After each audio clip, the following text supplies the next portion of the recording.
Vincent Thomas, nous sommes à Gurgy, au centre éducatif renforcé. Qu'est-ce que ça signifie? Le centre éducatif renforcé, c'est une structure qui a été créée il y a 3 ans maintenant dans l'Yonne et qui permet d'accompagner des jeunes qui ont posé des actes de délinquance, qui sont donc sanctionnés au titre des actes qu'ils ont posés, mais qui sont encore dans une possibilité réelle d'évolution et pour lesquels une équipe éducative monte des projets d'abord d'accompagnement global puis d'accompagnement individuel pour tenter de leur redonner une chance et surtout l'envie de se saisir d'un nouveau projet.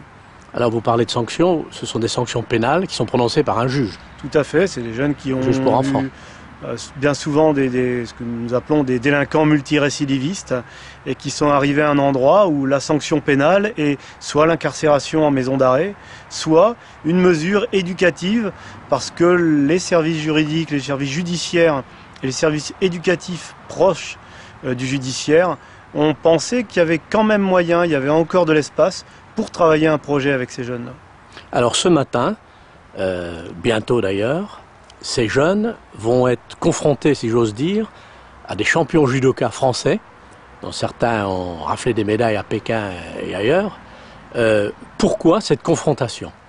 Alors, l'idée ne vient pas de nous, c'est la Fédération française de judo qui nous a proposé ce moment fort intéressant pour nous, parce que on va tenter d'amener nos jeunes à réfléchir et à rencontrer des athlètes de haut niveau qui ont réussi des choses un peu extraordinaires dans leur vie et souvent avec des parcours aussi difficiles. Donc il va falloir réussir à mettre en comparaison une histoire de jeunes en difficulté d'une histoire de jeunes adultes qui n'a pas eu un parcours facile.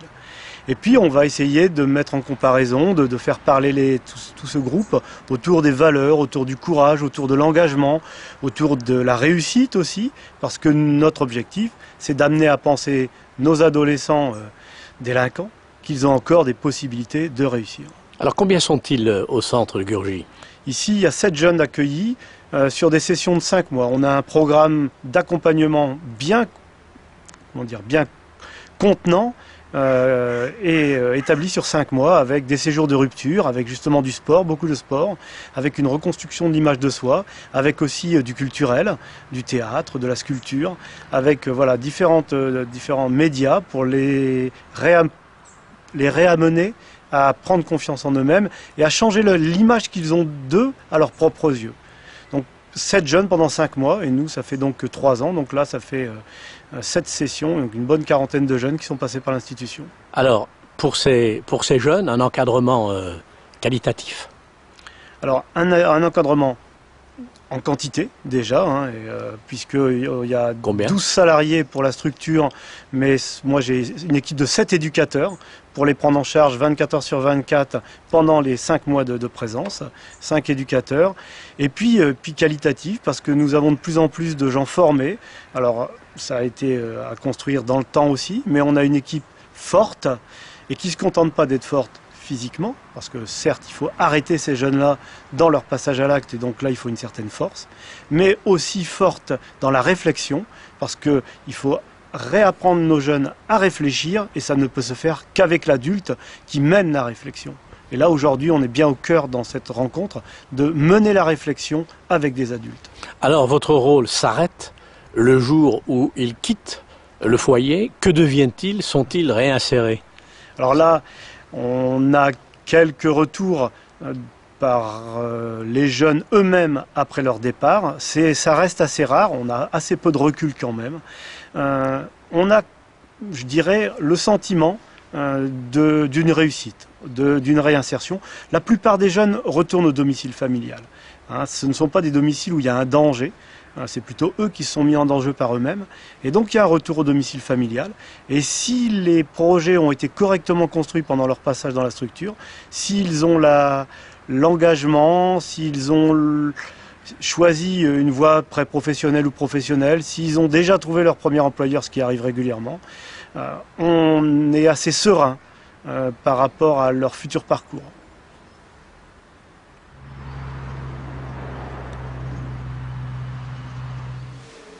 Nous sommes dans une chambre de délinquants, il faut bien appeler les choses par leur nom. Voilà, pour des actes, ils ont été punis et ils sont donc au centre éducatif renforcé de Gurgy. 2 d'entre eux ont accepté de témoigner. La loi ne permet pas de montrer les visages, c'est par mesure de protection, et c'est tout à fait normal. Donc je vais m'adresser à un premier, vous qui êtes sur la gauche, le plus près du lavabo. Dites-nous, pourquoi êtes-vous ici? Quel âge avez-vous et pourquoi êtes-vous ici? J'ai 17 ans et je suis là pour 6 vols avec agression de téléphone. De téléphone? Ouais, 6 vols de téléphone avec agression. Et alors ça signifie quoi? Agression, c'est un gros mot. Vous avez menacé ou... Ça peut être par exemple des menaces. Peut-être que les gens, les personnes qui ont été agressées sont choquées. Et peut-être de la force ou quelque chose comme ça, quoi. Oui. Et alors pourquoi ces vols de téléphone? Pourquoi 6? Un aurait suffi. Vous les revendez? Ouais, pour avoir plus d'argent, quoi. Un c'est bien, 6 c'est mieux. D'accord. Et donc vous avez été pris par la maréchaussée ou vous avez été dénoncé? C'est l'agent dénoncé par les victimes. Il y a des victimes il y a une victime qui m'a reconnu et après, voilà. Ouais. Vous avez quel âge? 17 ans. Et vous êtes d'où? Vous êtes domicilié dans la région, dans Lyon? À Avalon. À Avalon. Alors, vous avez été jugé par un juge des enfants et donc placé à Gurgy. Je n'ai pas encore été jugé. Oui. Je suis là parce que j'ai pas respecté mon contrôle judiciaire et mon jugement c'est la semaine prochaine. C'est-à-dire le contrôle judiciaire, vous deviez vous présenter à certaines heures, certains jours? Par exemple, c'était rentrer à 9 h du soir chez moi, aller au rendez-vous avec mon éducatrice PJJ, aller signer à la gendarmerie et quelque chose n'ont pas été respectés et puis voilà. D'accord, donc vous allez être jugé. En attendant, vous êtes ici pour 5 mois dans ce centre éducatif renforcé. Oui. Et comment ça se passe? En général, ça se passe bien avec les jeunes, il y a une bonne ambiance, même avec les éducateurs, bon, tout va bien. Enfin, il y a des hauts et des bas, puisqu'on est séparés de notre famille, des choses comme ça, mais sinon, en général, ça se passe bien. Vous pouvez communiquer avec votre famille? On a droit d'appeler 2 fois dans la semaine, pendant les jours de service. Par exemple, moi, c'est le lundi et le jeudi. Et quelquefois on voit nos parents. Et bientôt aussi on aura le droit de rentrer en week-end chez nous. D'accord. Et bien vous ne pouvez pas communiquer par internet par exemple? Non, on n'a pas le droit, on n'a pas internet, on n'a pas notre téléphone, on n'a rien. D'accord. Que faites-vous pendant les journées? Pendant les journées, on est à l'atelier, on va sur des chantiers, on travaille, 8h, midi, 2h, 5h. Et après le soir, des fois on fait du sport, de la musculation, des choses comme ça. Alors est-ce que vous apprenez un métier ou est-ce que vous avez trouvé un intérêt dans une des activités, un intérêt particulier? En gros, on apprend des métiers, quoi. On essaye... Quel métier? On essaye tous les métiers, on essaye bûcheron, maçon, tout, on fait tout en fait. Et voilà, jusqu'à qu'on trouve quelque chose qui nous plaît, quoi. Et aussi, on part en stage. On fait des stages chez des entreprises. D'accord. Et vous, là, est-ce que vous êtes motivé par une activité? Est-ce que le fait d'être ici au centre de Gurgy, centre éducatif renforcé, vous permet de voir les choses et la vie autrement? Bah ouais, c'est sûr, après quelques mois d'enfermement, t'as le temps d'y réfléchir, quoi. C'est soit t'es comme t'es venu ici, t'as envie de continuer les conneries, l'argent facile, soit t'as plus envie de retourner dans des endroits comme ça, et tu vas travailler, quoi, gagner ta vie légalement. Voilà, et lorsque vous sortirez, vous y pensez, vous avez des projets? J'espère bien, Et qu'est-ce que vous avez dans la tête? Mais... Oui. Ouais, c'est faire des stages, un apprentissage ou quelque chose comme ça, quoi, pas rester dehors sans rien faire. D'accord, et lorsque vous allez rentrer où? Chez mes parents. Chez vos parents, à Avalon? Oui. Bien. Et vous avez quel âge? 17 ans. 17 ans. Ben écoutez, monsieur, on vous souhaite un bon séjour à Gurgy et puis de bonnes retrouvailles familiales. Merci beaucoup de même. Et des projets. Merci. Alors vous, monsieur, vous avez quel âge? Bonjour. J'ai 16 ans, monsieur. Vous avez 16 ans. Alors, pourquoi êtes-vous ici? Je suis pour des incendies de voitures, des agressions, des vols et un cambriolage. Ah, Mais pour des faits d'agression avec des jeunes et des petits vols. des petits vols. Alors des agressions physiques Ouais, physique, des bagarres. de jeunes, de bagarres. Ouais. Oui. Et les incendies de voitures, c'est dans Lyon? Non, c'est dans le Loir-et-Cher, dans le 41. D'accord. Dans le Vendôme. Oui, vous n'êtes pas originaire de Lyon, Non, je suis du Loir-et-Cher, Loir-et-Cher. 41. Alors pourquoi vous en prendre aux voitures? Seul ou en bande? C'était avec des amis à moi. Faire incendier des voitures. Ouais. Mais pourquoi faire? Qu'est-ce que vous aviez dans la tête? C'est pour des représailles et tout. Parce que vous êtes révolté contre la société ou contre le libéralisme ou le capitalisme ou les gens qui ont des grosses voitures? Parce que c'est un peu stupide de brûler une voiture. Imaginez que vous ayez une voiture, on vous brûle votre voiture, c'est embêtant. Ouais, c'est embêtant, mais quand on est sur place, on pense pas ça, monsieur. Oui. Sur un coup de tête, on fait des conneries. Et parce que il y a un peu d'alcool ou... Non, Non. pas d'alcool. On Donc boit pas d'alcool. c'est organisé, quoi, Ouais, c'est voulu. organisé, c'est des conneries en bande, tu vois. Des faits, tu vois. Oui. Et vous en avez incendié beaucoup comme ça? Des voitures, ouais, beaucoup. Ouais, beaucoup. Beaucoup Et- de voitures. Vous regrettez ou vous voyez les choses Non, autrement? maintenant, je regrette, comme c'est vrai que ce que j'ai fait, c'est indigne. Voilà. Et je regrette tout ce que j'ai fait. Et alors, comment vivez-vous? Vous êtes ici depuis combien de temps à Gurgis? Je suis ici depuis le 3 septembre. Le 3 septembre. Voilà. Et vous vous y plaisez dans le sens où vous trouvez un cadre qui vous permet de voir la vie autrement ou de réfléchir autrement? Ouais, ça nous fait réfléchir à agir comme ici, une preuve de liberté. Ça nous fait agir les conneries qu'on a fait pour qu'on les assume ici. Comme ça a donné notre image, loin de la famille, comme il a dit mon collègue. Loin de la famille, loin de tout, tu vois. Loin de la liberté et tout, comme ici. Loin des problèmes. Voilà, loin des problèmes. Ici, nous preuve de liberté pour assumer toutes les conneries qu'on a faites. Je me sens bien parce que j'assume toutes les conneries que j'ai faites. Moi, dès que tu rentres chez moi, j'ai plus de problème avec la justice. J'aurais tout fait. Oui. Vous avez une famille? Moi, j'ai une famille. Alors lorsque vous allez sortir, vous allez retrouver votre famille. Ouais, je vois toute ma famille. Mes parents, mes grands-pères, tout le monde. Et est-ce que vous correspondez? Est-ce que vous avez des relations épistolaires avec votre famille ou téléphoniques? Téléphonique, monsieur. Comme l'a dit mon collègue, 2 fois par la semaine. Oui. Téléphonique. Moi, Alors. c'est le mardi et le vendredi, monsieur. Le mardi et le... Vendredi. C'est important pour vous? C'est très important comme d'avoir des contacts avec la famille. Ça redonne le moral. Après, ça donne. Ils racontent leur journée. Moi, je raconte ma journée à eux. Oui. Est-ce qu'ils vous soutiennent? Est-ce qu'ils vous aiment, autrement dit? Est-ce que... Bien sûr qu'ils m'aiment, monsieur, c'est mes parents. Oui. Et vous n'évoquez jamais les bêtises, enfin même plus que les bêtises, puisque c'est répréhensible, que vous avez faites avec eux. Ils ne vous embêtent pas avec ça. Non, mais je regrette, monsieur, comme. Si j'ai fait des conneries, maintenant j'assume. Je suis ici pour assumer toutes les conneries que j'ai faites, monsieur. Oui. Bah en fait, monsieur, juste quelque chose à dire, on ne dit pas aux parents, on ne parle pas avec eux, Voilà, des puisqu'on conneries a qu'on honte fait. en fait. Monsieur, Voilà, on a honte de faire pleurer ses pleurer sa ses mère. parents, surtout sa mère. Ça, monsieur. Voilà. On a honte de faire du mal à nos On parents. ne va pas se vanter Voilà. devant nos parents les conneries Voilà. qu'on a faites ou des choses comme ça. quoi. Oui. Mais C'est le respect des parents, C'est d'un autre monsieur. côté, même si nous on ne montre pas.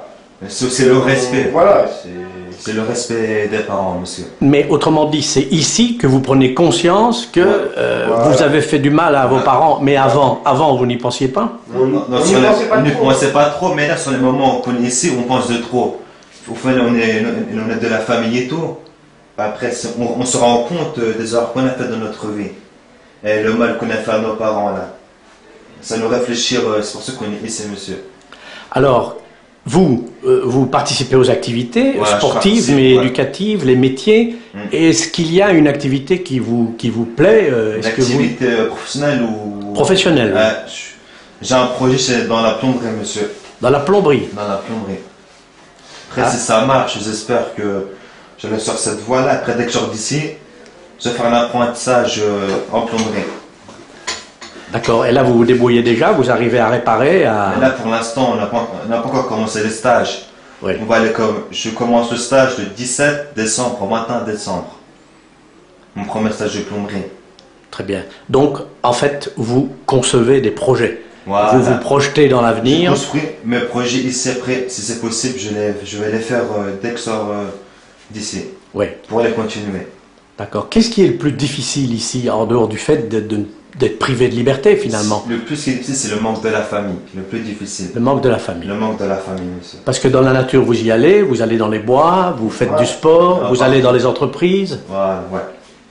Et vous dites avoir honte par rapport à vos parents. Mais est-ce que c'est facile d'aller dans une entreprise, travailler ou apprendre un métier, en sachant que les autres savent que vous avez fait des bêtises? Est-ce que c'est gênant? Ou est-ce que vous arrivez à surmonter? Personnellement, monsieur, moi, mon avis personnel, c'est... Tout le monde a fait des conneries dans sa vie, quoi. Il faut assumer après, monsieur. Il y en a, c'est pas grand-chose. Il y en a, c'est énorme, des crimes, des vols de sucettes ou je sais pas. Mais après, voilà, faut assumer, c'est le regard des gens, c'est peu importe, puisque tu vas travailler pour toi, quoi. Si tu vas pas travailler à cause des regards des gens, c'est pas les gens qui vont te donner de l'argent, que tu manges, tu nourrisses ta famille, des choses comme ça. C'est pas le regard des gens, c'est toi-même que tu fais ça. C'est Oui. pas avec les paroles des autres que ça te blesse, c'est toi-même. Tu fais des conneries, t'assumes. C'est ça que je veux dire, monsieur. Nous, ça ne nous gêne pas que des gens parlent derrière nous, non. Comme nous, en fait, là, on a changé, on assume toutes nos conneries.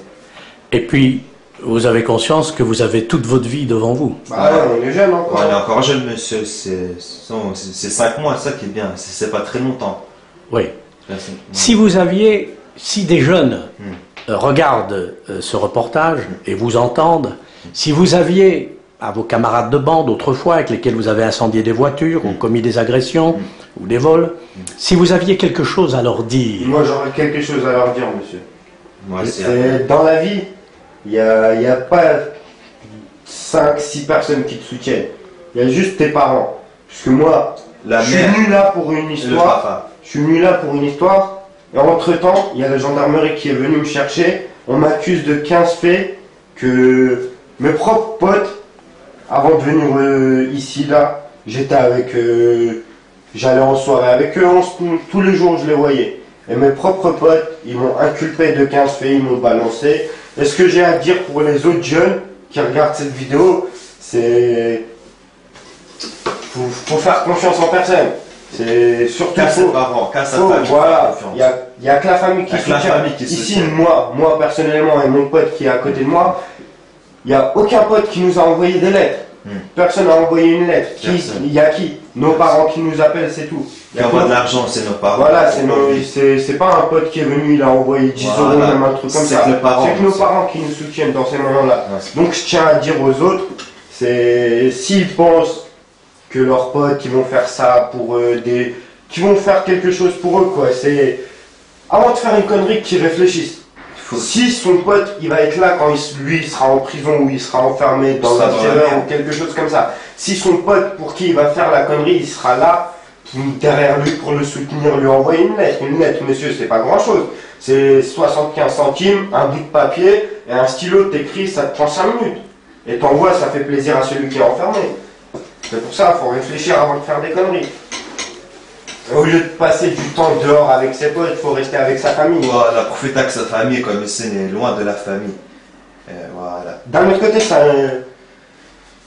on s'en rend compte que moi personnellement, j'étais souvent dehors, je traînais tout le temps dehors, j'allais chez moi, mais voilà, j'étais plus dehors que chez moi. Et personnellement, je me rends compte que ça m'a servi à rien, quoi. Quand je vais sortir, je vais préférer être chez moi que de retourner avec les autres personnes à cause de qui je suis ici, quoi. Voilà, là, tout à fait raison. Bien, messieurs, merci pour ces témoignages. Bon chemin à tous les deux. Merci beaucoup, monsieur. Et puis peut-être qu'il y en a un qui sera plombier et qu'on se retrouvera, parce que des plombiers... mécanicien. J'espère, monsieur. Et vous, mécanicien. Ouais. Bien.